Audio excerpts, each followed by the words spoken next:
Avinash, చెప్పుమా.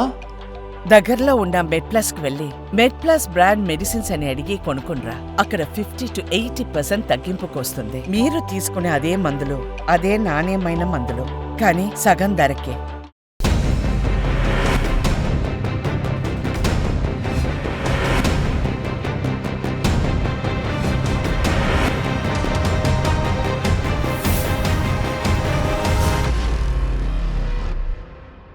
Formula ఈ race విషయంలో జరిగిన అవినీతి ఆధారం చేసుకొని మాజీ మంత్రి కేటీఆర్ను అరెస్ట్ చేస్తారనే ప్రచారం జరిగింది.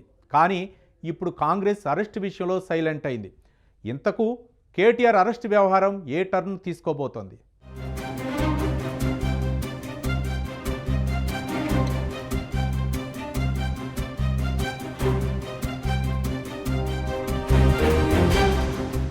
కేటీఆర్ అరెస్టు విషయంలో కాంగ్రెస్ ప్రభుత్వం వెనక్కి తగ్గినట్లే కనిపిస్తోంది. ఫార్ములా ఈ రేస్ అవినీతి బయటపడిన వెంటనే కేటీఆర్ ను అరెస్ట్ చేస్తామంటూ కాంగ్రెస్ మంత్రులు ప్రకటనల మీద ప్రకటనలు గుప్పించారు. అయితే లగచర్ల ఘటన అనంతరం కేటీఆర్ అరెస్టు విషయంలో డైలమాలో పడినట్లు తెలుస్తోంది. మరోవైపు తాను అరెస్టు కావడానికి నేను రెడీ అని కేటీఆర్ ఛాలెంజ్ చేసి చాలా రోజులైంది. గతంలో ఒక రాత్రి కేటీఆర్ ను అరెస్ట్ చేస్తారన్న అనుమానంతో ఆయన ఇంటి వద్ద బీఆర్ఎస్ పార్టీ నేతలు కాపలా కాశారు. కానీ పోలీసులు కేటీఆర్ ను అరెస్ట్ చేసే ప్రయత్నం చేయలేదు.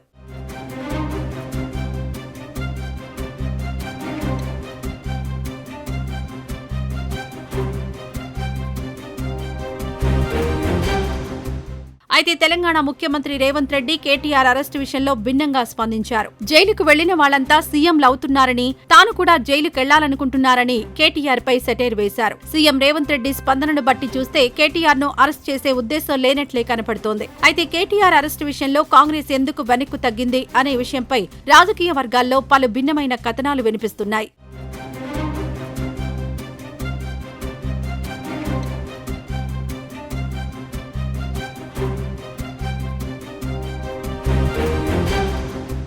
బీఆర్ఎస్ ప్రభుత్వ హయాంలో ఫార్ములా ఈ రేస్ పేరిట 55 కోట్ల రూపాయల మేర గోల్మాల్ జరిగిందని కాంగ్రెస్ ప్రభుత్వం గుర్తించింది. లెక్కాపత్రం లేకుండా 55 కోట్ల రూపాయలను విదేశీ కంపెనీకి తరలించారని కేసు నమోదు చేశారు. ఈ విషయంలో బాధ్యుడైన సీనియర్ ఐఏఎస్ అధికారి అరవింద్ కుమార్ తన తప్పు ఏమీ లేదని, అంతా అప్పటి మంత్రి కేటీఆర్ ఆదేశించడం వల్లే తాను చేశానని నివేదిక ఇచ్చారు. అయితే ఆ ఆదేశాలు నోటి మాట ద్వారా ఇచ్చారని చెబుతున్నారు. దీంతో నగదు అక్రమంగా తరలించారని ఏసీబీ కేసు నమోదు చేసింది.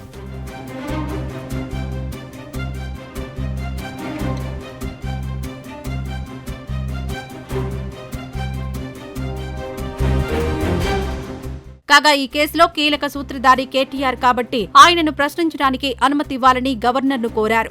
అవినీతి కేసుల్లో ప్రజాప్రతినిధులను పోలీసులు ప్రశ్నించడానికైనా అరెస్ట్ చేయడానికైనా గవర్నర్ అనుమతి తప్పనిసరిగా ఉండాలి. 17A ప్రకారం కేసు పెట్టారు కాబట్టి గవర్నర్ అనుమతి కోసం ఏసీబీ లేఖ రాసింది. అయితే ఇప్పటి వరకు గవర్నర్ అనుమతి అసలు రాలేదని తెలుస్తోంది.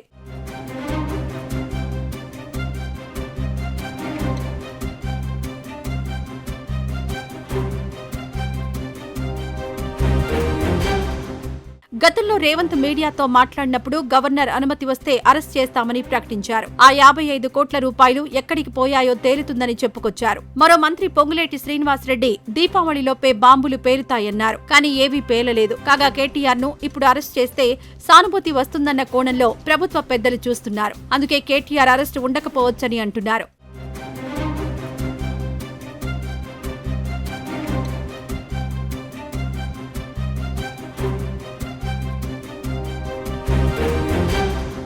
వాస్తవానికి కేటీఆర్ ను ఫార్ములా ఈ రేస్ కేసు విషయంలో కాకపోయినా కలెక్టర్ పై దాడి కేసులో అరెస్ట్ చేస్తారని అందరూ అనుకున్నారు. ఆ కేసులో అరెస్ట్ చేయడానికి గవర్నర్ పర్మిషన్ కూడా అక్కర్లేదు. అయితే పోలీసులు మాత్రం అరెస్ట్ విషయంలో ఎలాంటి నిర్ణయం తీసుకోలేదు. తొందరపడి అరెస్టులు చేయడం వల్ల వారికి రాజకీయంగా కేటీఆర్ కు మేలు జరుగుతుందని, అలాంటి పరిస్థితి లేకుండా వారిని అరెస్ట్ చేయడం కరెక్టే అనే భావన వచ్చే వరకు వారు చేసిన తప్పుల్ని ప్రజల ముందు పెట్టాలని కాంగ్రెస్ ప్రభుత్వం ఆలోచిస్తున్నట్టుగా తెలుస్తోంది. ఈ లెక్క ప్రకారం కేటీఆర్ అరెస్టు ఇప్పట్లో ఉండకపోవచ్చని రాజకీయ వర్గాల్లో చర్చ జరుగుతోంది.